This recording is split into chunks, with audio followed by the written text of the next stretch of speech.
በስመ አብ ወወልድ ወመንፈስ ቅዱስ አሐዱ አምላክ።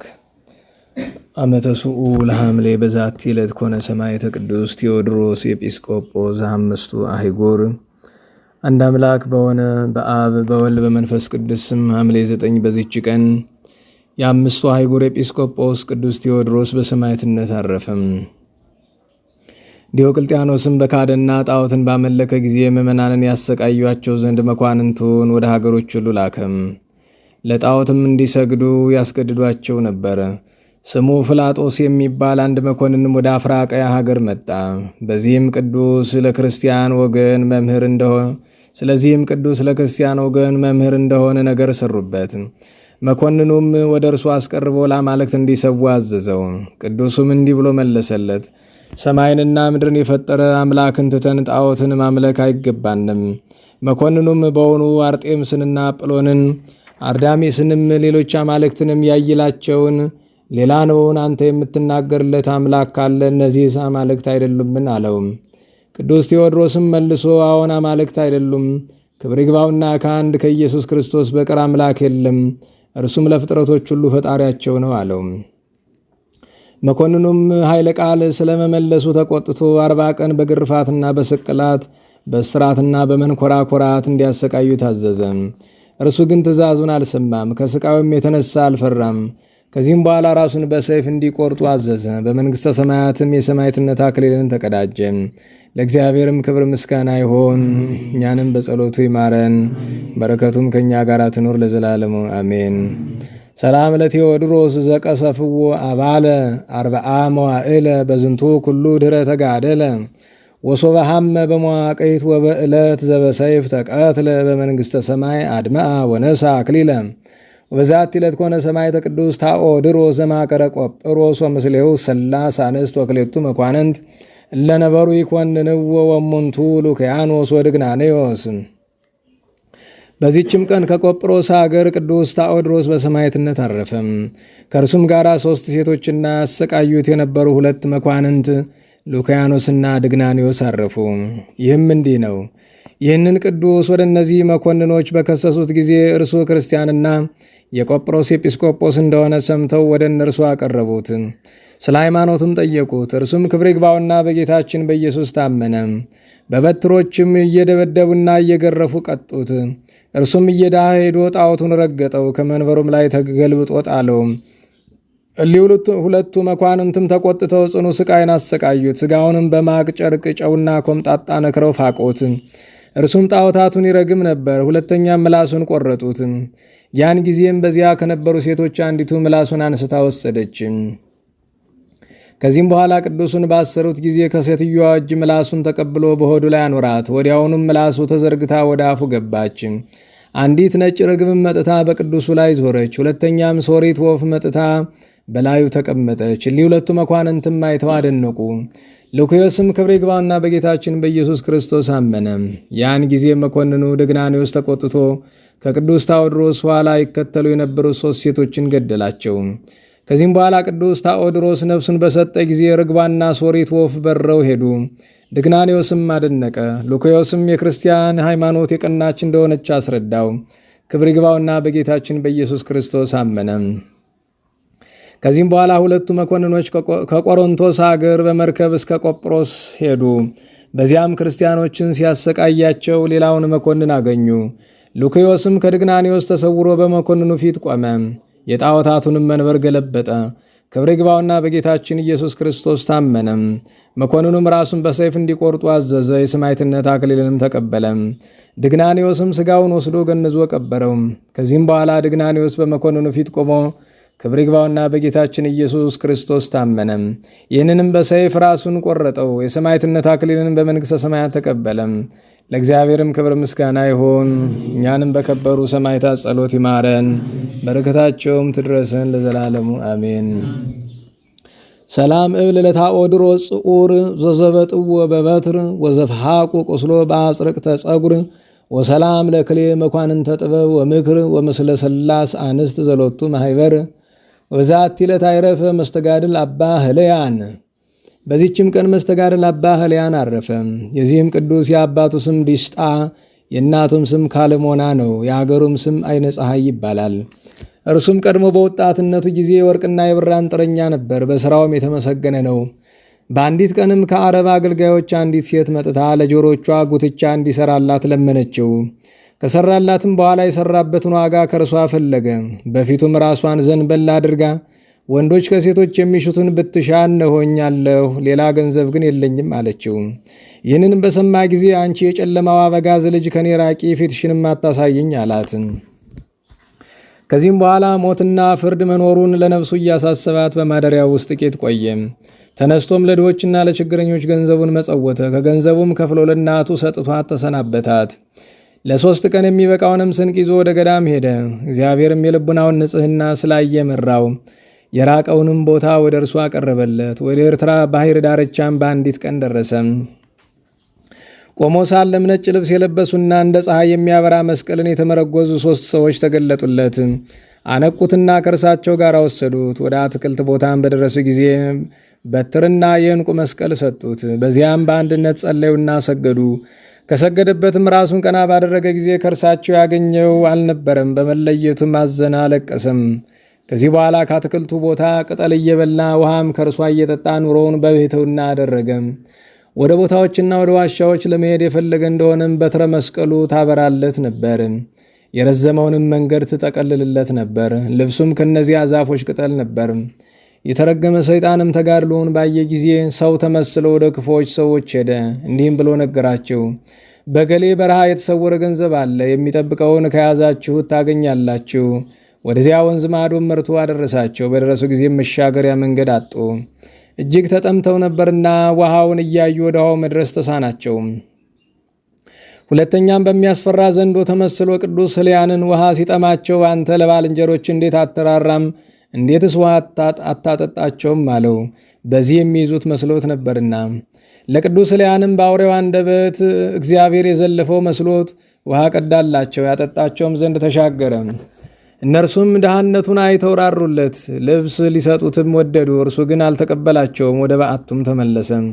ሰይጣንም ተንኮሉ በከሸፈበት ጊዜ በደጋጎች መነኮሳት ተመሰለ። ሊያስቱትም ወደ እርሱ ሄዱ። በመስቀል ምልክትም ባማተበ ጊዜ አፍረው ተበተኑ። የእረፍቱም ሰዓት በቀረበ ጊዜ ቀድሞ ተገልጸውለት የነበሩ ሊያ 3 ሰዎች መጥተው ገድሉን ጻፉ። ባረፈም ጊዜ ቀበሩት። ለእግዚአብሔርም ክብር ምስጋና ይሆን። እኛንም በዚህ ጻድቅ ጸሎት ይማረን፣ በረከቱም ከኛ ጋር ትኑር ለዘላለሙ አሜን።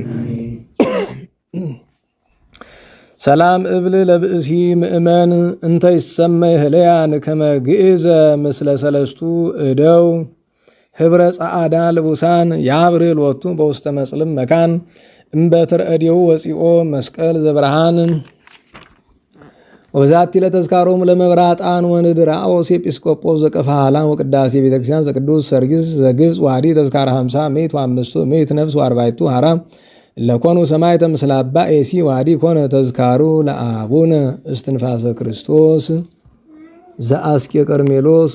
በዚህችም ቀን የመብራጣንና የቀፋላ ኤጲስቆጶስ የንድራኦስ መታሰቢያቸው ነው። የግብፃዊ የቅዱስ ሰርጊስ ቤተክርስቲያንም ቅዳሴ ቤቱ ነው። ዳግመኛም ከአባ ኤሲ ጋር በሰማዕትነት የሞቱ የ5500 እና የ4 ጭፍሮች መታሰቢያ ነው። ዳግመኛ ለአስቄ ቀርሜሎስ መነኮስ ለአባ እስትንፋሰ ክርስቶስ መታሰቢያ ነው። በረከታቸውም ከኛ ጋር ትኑር ለዘላለሙ አሜን። በስመ አብ ወወልድ ወመንፈስ ቅዱስ አሐዱ አምላክ አመ አሥሩ ለሐምሌ በዛቲ ዕለት ኮነ ሰማዕተ ቅዱስ ሐዋርያ ስምዖን ቀለዮጳ ዘተሰምየ ናትናኤል። ወዛቲ ዕለት አይረፈ አብ ቅዱስ ከላዲያኖስ ሊቀ ጳጳሳት ዘሀገረ እስክንድርያ ወኅልቆሙ ለአበው ሊቃነ ጳጳሳት ተሳቱ። ወዛቲ ዕለት ካዕበ አይረፈ አብ ቅዱስ አባ በስንዳ። ወስብሐት ለእግዚአብሔር ኪያንኒ መሐረነ በጸሎተ ኩሎሙ ቅዱሳን ወበረከቶሙ ትብጽሐነ ለዓለመ ዓለም አሜን። ዛቅረብኩ ማሕሌተ ዘኪርያ ይላፈም ለተጸምዱ ከዘልፈ ለለ አነበብተው ከብዘንዴቴ መጽሐፈን ተረሰይከ እግዚኦ ጸሪቀ መለቱ ኩፈም ምላቡ በሁላን ስተርፈ ነቢያት ቅዱሳን ሐዋርያት ሰባክያን ሰማዕታት ጻድቃን መላእክት ጉሃን ደናግል አድዮ መነኮሳት ሄራን ባርኮ ባርኮ ጉባኤ ዛቲ መካን እስከ አረጋዊ ለይቅም ነው ሕፃን ለዘጻፈው ክርታስ ለዛ ጻፈውን ዘይደርስ ለዛ አንበቦ ለስተርጎም በልሳን አዲስ ወለዘ ሰማ ቃሎ በዝነ መንፈስ በጸሎተሙ ማርያም ማረግተ ኩሉም ባይ ስቡረይ መሐረነ ኢየሱስ ክርስቶስ ስቡረይ መሐረነ ኢየሱስ ክርስቶስ ስቡረይ መሐረነ ኢየሱስ ክርስቶስ ወይ ፈኑ ለነ ጸጋ መንፈስ ቅዱስ ሚዜ ወስከ ለዓለም እስከ ዳግም ጉባኤ አሜን።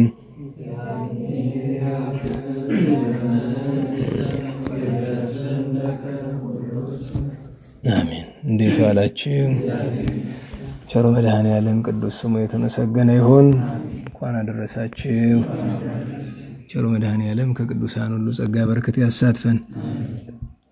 ሰሞኑን የአባቶቻችን የቅዱሳን ሐዋርያት ብርሃናተ ዓለም በዓል ላይ የሚደረስ አንቀጽ ነበርና ያው ለረጅም ጊዜ ስንታታበት የቆየሁት ነው። በመሐረነ አቡ ምስጋና ላይ አዳዲስ የሚጨመሩ ዘሮች ነበሩ። በተለይ ለአበይት ቅዱሳን ከብሉይ ኪዳን ለእነ አብርሃም፣ ይስሐቅ፣ ያዕቆብ፣ ከአዲስ ኪዳን ለሁለቱ ብርሃናት ለጴጥሮስ፣ ጳውሎስ እና ደግሞ ወደዚህ ከጻድቃን ከሰማዕታትም እንደዚያ እና ያንን ላለመቸገር ነቢያት፣ ሐዋርያት፣ ጻድቃን፣ ሰማዕታት፣ ደናግል፣ መነኮሳት የሚለውን አንቀጽ እሱም መጠቅለያ አድርገነው ነበረ። ግን ሌሎች አንቀጾችም አሉ እና እንዳይረዝም ስጋት ነው። በአንዳንድ ገዳማት በነገራችሁ ላይ መሐረነ አብ እኛ ከምናደርሰው 2-3 እጥፍ ይረዝማል። መደበኛው መሐረነ አቡ ምንጊዜም የትም ቦታ ተመሳሳይ ነው። የዚህ የቅዱሳንን አንቀጽ የሚያነሳው ግን በየስፍራው ብዙ ነው። ለምሳሌ ማርያም ድንግል መረከብኩኪ የሚለው እኛ የምናደርሰው አለ አይደለም። ዋናው ዘር የሱን 3 እጥፍ ይረዝማል። ብዙ ነው፣ ዋና ዘር አለው። ግን ያ እንግዲህ በከተማ ላለ ሰው ሊረዝም ይችላል። በእርግጥ ከውዳሴ ማርያሙ ከምኑ ጋር መሐረነ አብ 50 ደቂቃ ነው አጠቃላይ የሚወስደው። 50 ደቂቃ ነው። 50 ደቂቃ ለጸሎት በጣም ብዙ አይመስለኝም።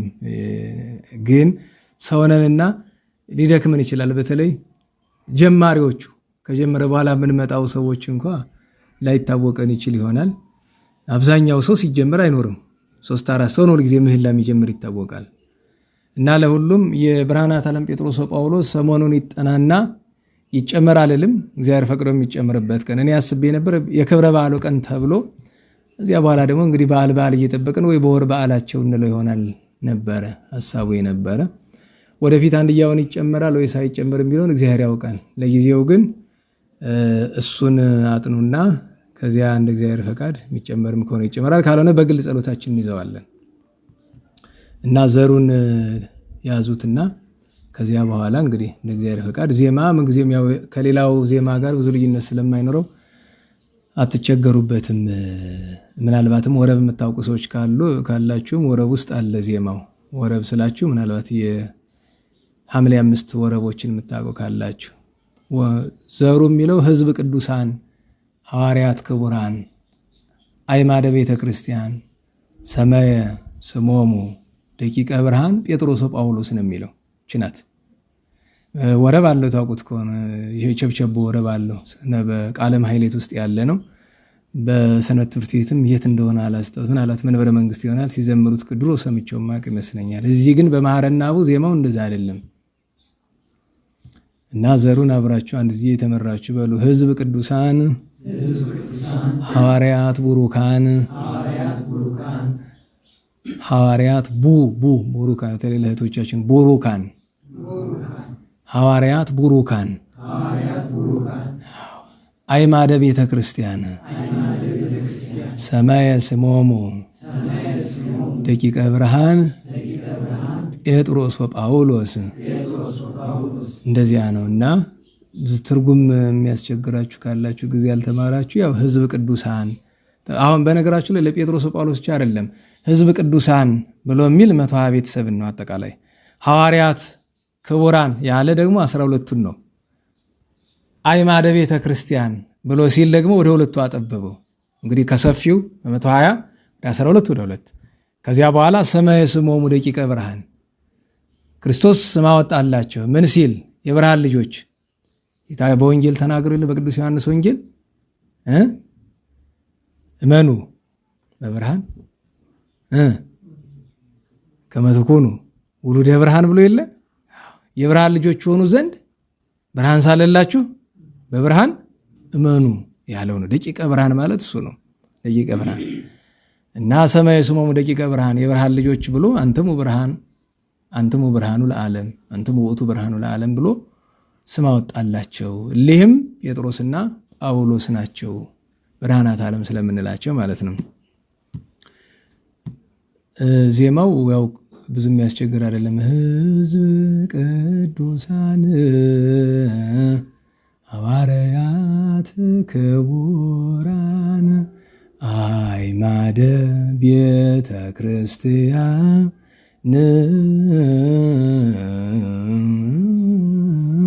ሰማየ ስሞሙ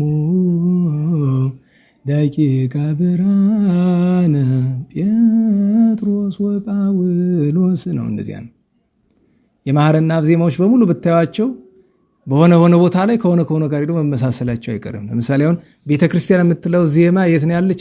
መስቀል ብርሃን እዚያ ይባል። እዛኛው የሚባለው መስቀል ብርሃን ያዛኛው መሰረተ ቤተ ክርስቲያን ነው የምንል እዛኛው የዚያኛው ማህረና አብ። እዚህ ሀሌታ ስላለው መሰረተ ቤተ ክርስቲያን ዜማው ታጥፎ ነው የሚቀር፣ አይረዝምም።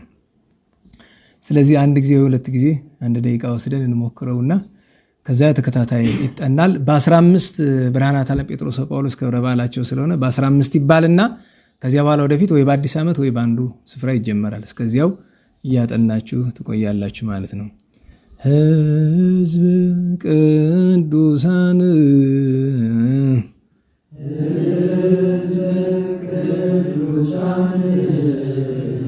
ሐዋርያት ክቡራን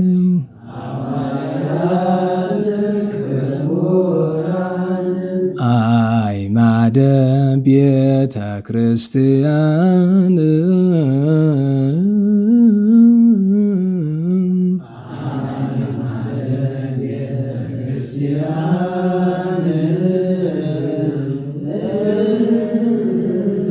ሰማየ ስሞሙ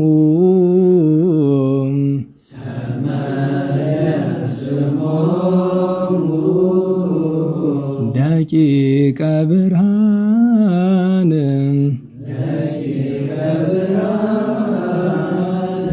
ጴጥሮስ ወጳውሎስ ሕዝብ ቅዱሳን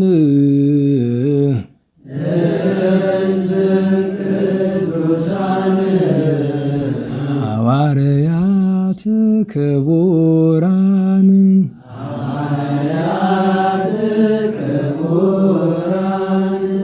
አዕማደ ቤተ ክርስቲያን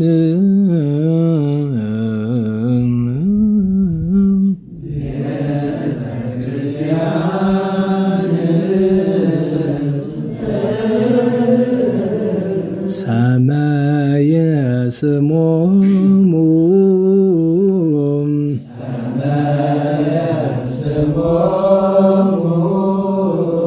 ደቂቀ ብርሃን ጴጥሮስ ወጳውሎስ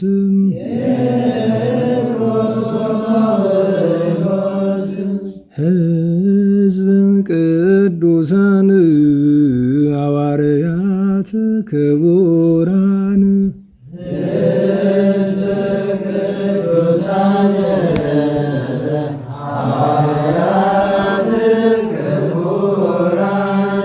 አዕማደ ቤተ ክርስቲያን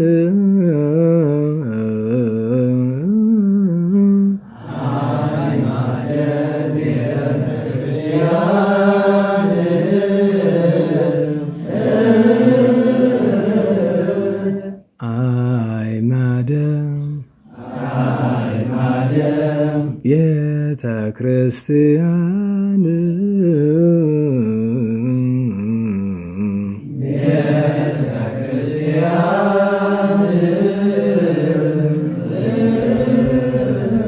ሰማየ ስሞሙ ደቂቀ ብርሃን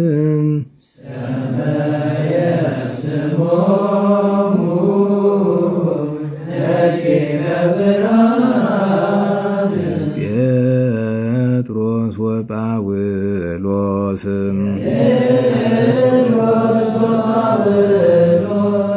እስቲ አብረን አንድ ጊዜ እንሞክረው። ሕዝብ ቅዱሳን ሐዋርያት ክቡራን አዕማደ ቤተ ክርስቲያን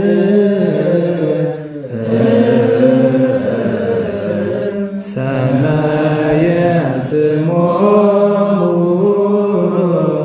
ደቂቀ ብርሃን ጴጥሮስ ወጳውሎስ። ድገሙት እናንተ። ሕዝበ ቅዱሳን ሐዋርያት ክቡራን አዕማደ ቤተ ክርስቲያን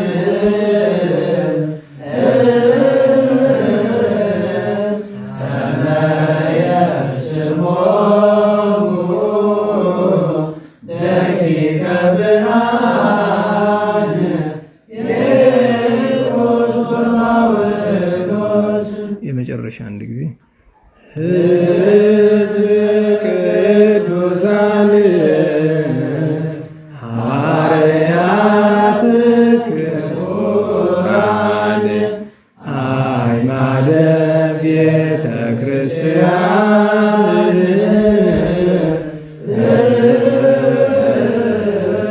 ሰማየ ስሞሙ ደቂቀ ብርሃን ጴጥሮስ ወጳውሎስ። እንግዲህ እንዳልኳችሁ ሪከርድ የተደረገ ከፈለጋችሁ አጭራለች፣ እሷን ለአንዳችሁ የቴሌግራም እልክላችኋለሁ። እሷን ይዞ ማጥናት ይቻላል። ጥሩ ነው በአንድ ቀን ያህል ከተያዘ።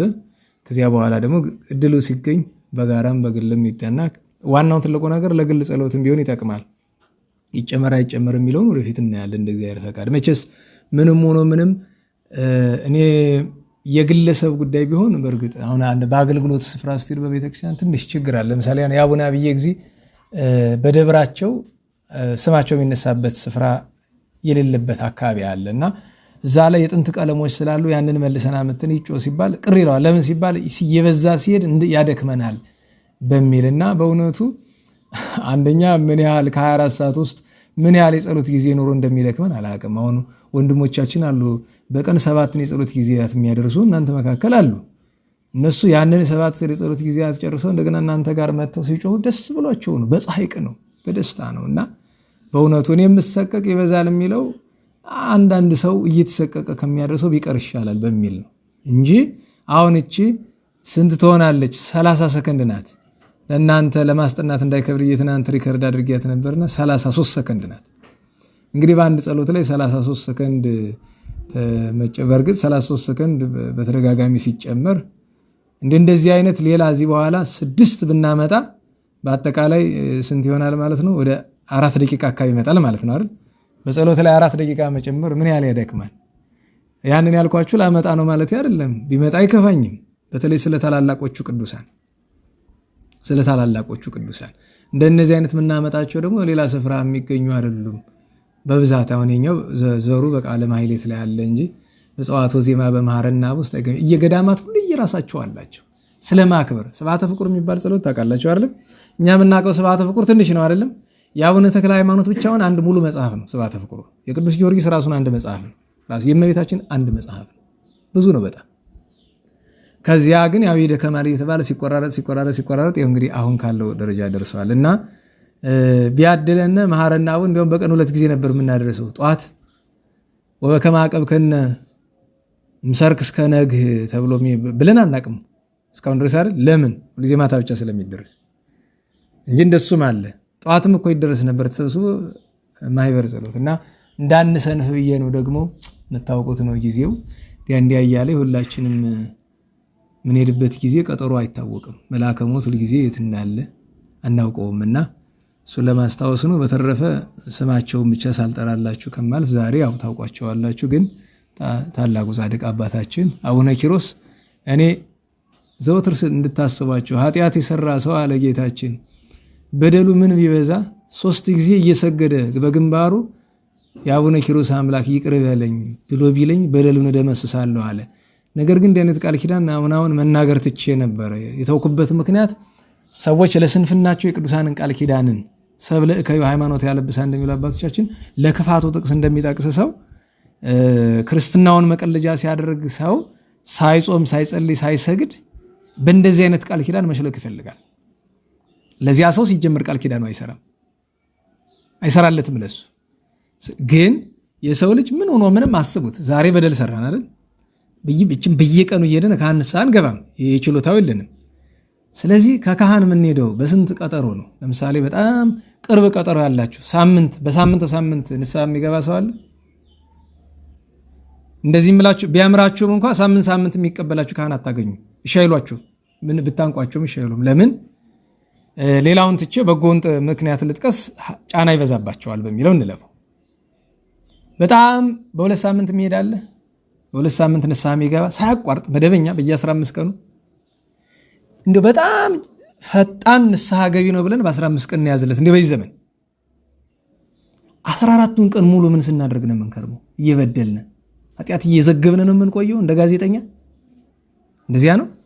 ስለዚህ አንድ ሰው ዕለት ማውረድ የለበትም፣ ምህረት መለመን የለበትም። ያን ምህረት ደግሞ በእመቤታችን በቅዱሳን ስም ብናደርገው የበለጠ ይሆናል። ለምን ቢባል እውነተኛ ንስሐ ካንጀት የምትፈልቅ ናትና ማረኝ ብለን ስንል ብዙ ጊዜ ነው ጧት ትነሳላችሁ አይደለም?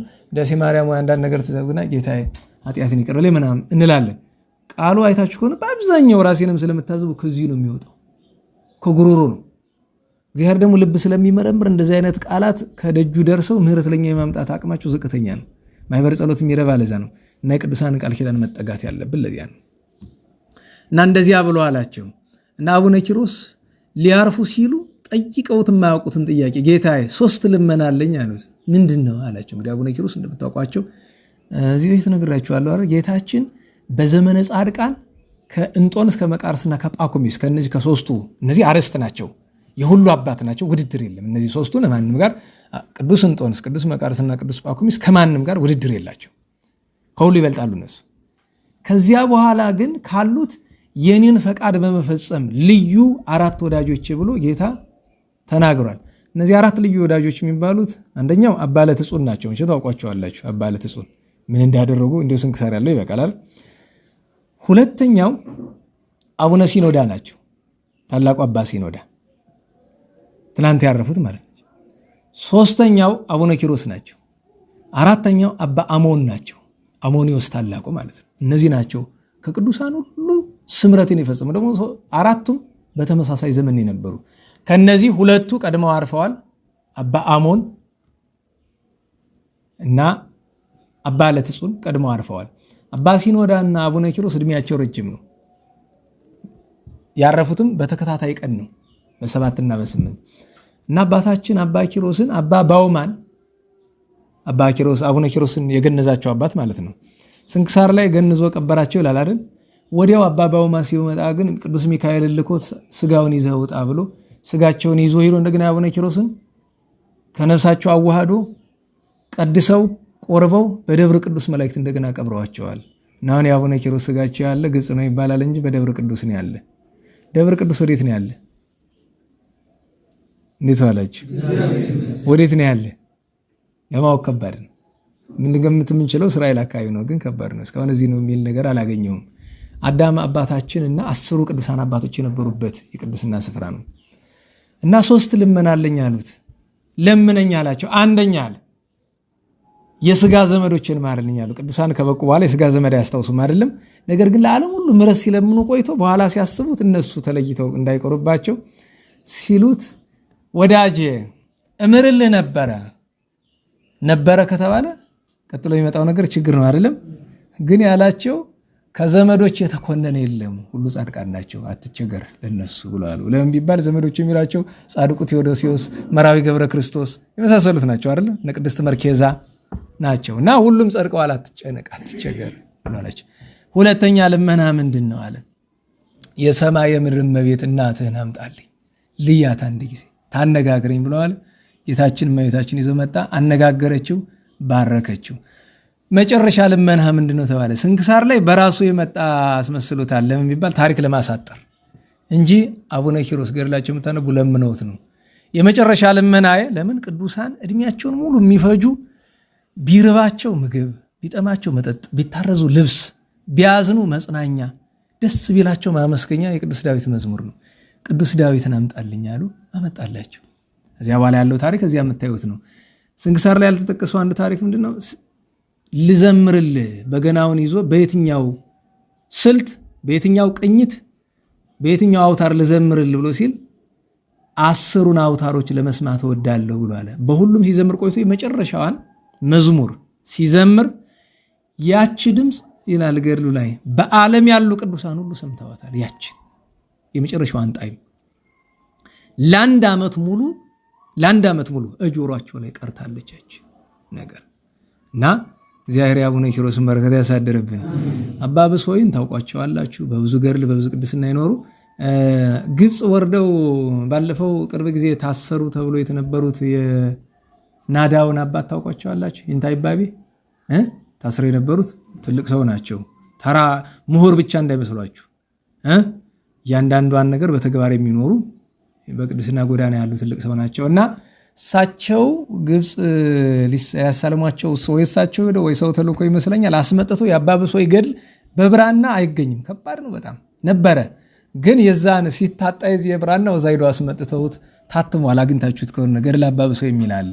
ግን እንደኛ አይነት እንደምናውቀው አይነት ገድል አለ። ምክንያቱም ግብጾቹ ሲጽፉ የራሳቸው አጻጻፍ መንገድ አላቸው እና በእውነቱ አሁን በ15 የምናከብረው ቅዱስ ኤፍሬም ሶርያዊ አለ አይደለም? ሐምሌ 15 እንዴት ዋላችሁ? ሐምሌ እና ቅዱስ ኤፍሬም ሶርያዊ በዘመኑ በተክሪት እያለ በጣም ሊያያቸው እንግዲህ ተክሪትን ዛሬ ኤዴሳ ይሏታል መሰለኝና በጣም ከሚናፍቀው ነገር መካከል አንዱ በግብጽ ያሉ ቅዱሳንን መገናኘት ነው። በተለይ ደግሞ መላእክት ሲያመሰግኑት አባ ብሶይን ይሰማ ነበርና ባየው ቶሎ ተመኝቶ ወደ ግብጽ ወረደ እና እዚያ ደርሶ ከአባ ብሶይ በዓት ሲገባ በሥርዓተ ገዳም መሰረት ዱላ ተይዞ ወይ በትር መቋሚያ ተይዞ ሰው ቤት አይገባም። ሀበር ነው የሚደረግ። አሁን ከተማ እንኳን በትር ጫማ እንኳን እናወልቅም አይደለም። ዝም ብለን ለምን ቢባል ሌባ ፈራቻ አይደል? ሌባ አሁን በትሬን መቋሚያን እኔ ሀበር ሌባ ኖራት አንድ ደቂቃ አትቆይም። ትናንት ዱካ አስቀምጬ ሄድኩ ልፈትን ብዬ ዱካ እዚህ ያላል ይሄ ጥቁሩ የምትቀመጡበት የሆነ ነገር ዱካ ዝም ብሎ የእውነት ዱካም አይደለም። ስመለስ አገኘሁት። ግን አንድ ደቂቃ ነው እኮ ስመለስ ያልኳችሁ እና በር ላይ አስቀምጦ ገባና ሲጨዋወቱ አስተርጓሚ የለም በመካከላቸውና አባ ብሶይ ጌታዬ ፈጣሪ የወዳጅህን ምስጢር በጣም ቅዱስ ኤፍሬም ሶርያዊ በጣም ሊቅና አይደለ? የወዳጅህን ምስጢር ሰማ ዘንድ የሱርስት ቋንቋ ግለጥልኝ ብሎ ቅዱስ ባስልዮስ እንዳደረገው ማለት ነው። ግለጥልኝ ብሎ ጸለየ። ሱርስት ቋንቋ እዚያው ተገለጠለትና በዚያ ምክንያት ሱርስት ቋንቋ ያውቅ ነበረ። ሲጨዋወቱ ቆይተው ወጥቶ ቢፈልግ በትሩ የለችም። ተሰርቆ ሳይሆን ግን ሲወጡ ያልነበረ ዛፍ ከበሩ ላይ አግኝተዋል። ሲገባ ያልነበረ ዛፍ ሲወጡ ነበረ ዛፍ። ያቺ በትሩ ናት ዛፍ የሆነች። ዛፉን አቆይተዋለች ተጫወቱ እስከሚወጡ ድረስ ትቷት ሄዷል። የኔ የገረመኝ ነገር ቅርብ ጊዜ ደርሰው የመጡ ሰዎች ያቺ ዛፍ አሁንም አለች ይባላል። ከ1700 ዓመት 750 ዓመት በኋላ ማለት ነው። 1650 ዓመት በኋላ ናገሩም ነው እና ኮከበ ገዳም የተባለ አባታችን ብሶይ ጌታችን እግር ያጥብ ይሸከም የነበረ ቅዱስ ሰው ነው። ዝርዝር ውስጥ አንገባም ሰዓት ስለሚመሽብን። አባ ሚሳኤል በደዌ ዛሬ ባለፈው ታማ የነበረች አንዷ እህታችን ቀብር ላይ አጋጣሚ ስላልደረስኩኝ ሂጄ ለመጠየቅ ብዬ ስንነጋገር አንድ ነገር አነሳን። በጣም እንዲያው ሳትቆርብ ማረፏ ያሳዝናል ብሎ ሲሉ አይ ቢሆን ጥሩ ነበረ፣ ነገር ግን በደዌ ያለች ምን ትል ነበረ? ተመስገን በኃጢአቴ ምክንያት ነው ይሄ ደዌ ያገኘኝ፣ ይሄ ደዌ ሳይሆን ከዚህ የሚበልጥ ይገባኛል ስትል ነበረ። በቃ ይሄ ምን ይባላል? ድዊ ዘበአኮቴት ሃለው ጸጋ ነው፣ ሀብት ነው፣ ረድኤት ነው። በሰማይ ተስፋ ይኖራት ይሆናል። አይርፍ ማለቱ ሰሞኑን ጸሎት ላይ ከኋላ ያላችሁ ይሰማችሁም ካህኑ ወለተ አማኑኤል ሲሉ ይሰማችሁ የለ?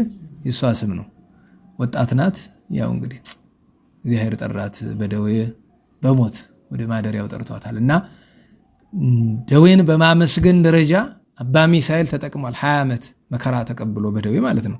ለዚያ ነው አይደለ በመጨረሻ ላይ እነዚያ እሱን ሳይጠይቁት 15 ዓመት የቆዩት በኋላ በመቅሰፍት ጠፍተዋል። በነገራችሁ ላይ አረማን መጥተው አርደዋቸዋል። እሱን ስላልጠየቁት እግዚአብሔር ይማረ ስላላሉት 798 መነኮሳት በአረማን ታርደዋል። እግዚአብሔር በቀል እንዲፈጸምባቸው አድርጓል። አቡነ ኪሮስ ጸሎት አድርገው ከሞት አስነስተዋቸዋል። እና ሄደው አቡነ ኪሮስን ይቅር በለን ብለው ሲሉ እነዚያ መነኮሳት አረ እኔን አይደለም ሂዱ መቃብሩ ላይ አባ ሚሳኤልን የበደላችሁት ሂዱና ይቅር በለን በሉት። ሄደው ይቅር በለን ሲሉት ከመቃብሩ ምን የሚል ድምፅ ሰሙ? ያቅልል ለክሙ ለጌጋይክሙ ጾሮ እስመ በግፍኢክሙ ቦኢኩ ለክርስቶስ ሀገሩ። እናንተ የጎዳችሁ ይመስላችሁ አልጠቅማችሁኛል፣ በእናንተ ግፍ ምክንያት ሰማያዊት ርስት መንግስተ ሰማያትን ወርሻለሁኝ ብሎ አላቸው። ከዚያ ግን ይቅር ብሏቸዋል። ጸበል ፈልቆ እዚያ ተጠምቆ በረከት አግኝታለ መቃብሩ ላይ እና ሊያፈልሱት ሲሉ ተውት፣ ለታሪክ ይኑር እዚያው ብላቸው እዚያው ቀርቷልና አባ ሚሳኤል አለ። አቤሮናቶም ቢማ በላኒ ዛሬ አባ ባውማ ታላቁ አባ አሞንን እዚህ ላይ 70 ዓመት ኖረ ይላል።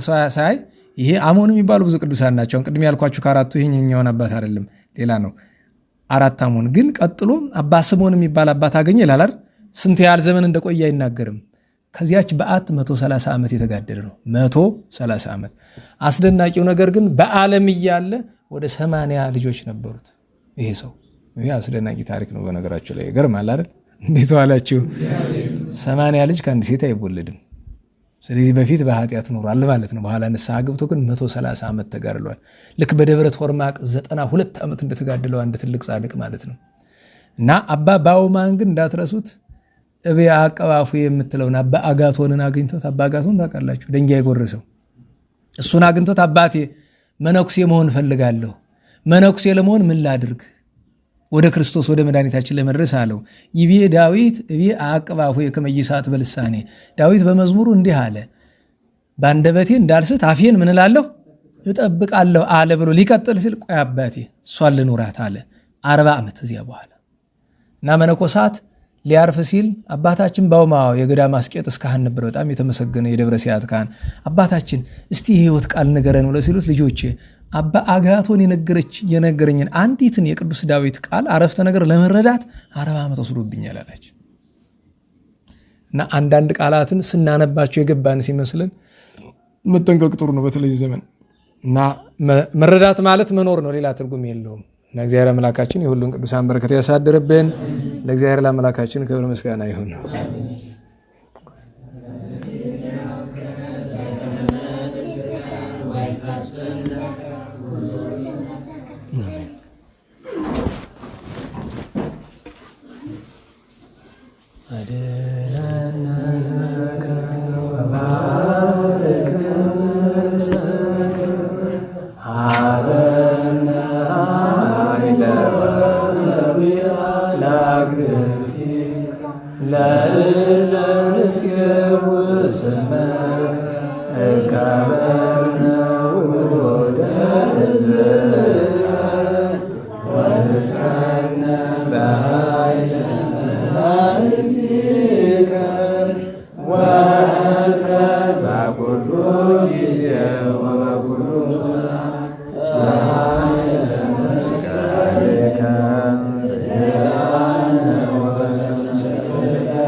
ይትቀደስ ስምከ ትምጻእ መንግሥትከ ወይኩን ፈቃድከ በከመ በሰማይ ከማሁ በምድር ሲሳየነ ዘለለ ዕለትነ ኅድግ ለነ አበሳነ ወጌጋየነ ከመ ንሕነኒ ንኅድግ ለዘአበሰ ለነ ኢታብአነ እግዚኦ ውስተ መንሱት አላ አድኅነነ ወባልሐነ እምኩሉ እኩይ እስመ ዚአከ ይእቲ መንግሥት ኃይለ ወስብሐት በሰላመ ቅዱስ ገብርኤል መልአክ ወእግዝእትየ ማርያም ሰላም ለኪ ድንግል በዲናኪ ወድንግል በሥጋኪ እምእግዚአብሔር ጸባኦት ሰላም ለኪ ቡርክት አንቲ እምአንስት ወቡሩክ ፍሬ ከርሥኪ ተፈሥሒ ፍስሕቶ ምልዕተ